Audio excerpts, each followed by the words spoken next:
Hello, the word that I have from the Lord comes from Judges 8:20 and 21. Gideon tells Jether, his firstborn, rise and kill them. But the youth would not draw his sword, for he was afraid. So Seb and Salmunna said, rise yourself and kill us, for as a man is, so is his strength. So here Gideon is expecting his son to do something that he hasn't done himself. So this is the way that it is also in Christianity. We ourselves must do the things that we are preaching to other people to do. We ourselves must have control. We ourselves have to be followers of Christ in righteousness and do the things that we are preaching to other people. And then here the enemy talks back to Gideon and he says, kill us yourself. For as a man is, so is his strength.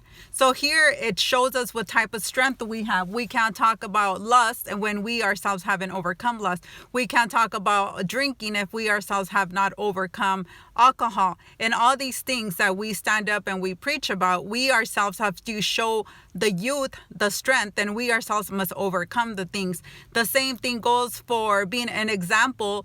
Even if you're not preaching, being an example as a believer to your children. When you tell your children not to be drunk, you yourself must not be drinking. When you tell your children not to be cussing, you yourself have to not be cussing. You yourself have to show all these aspects of God.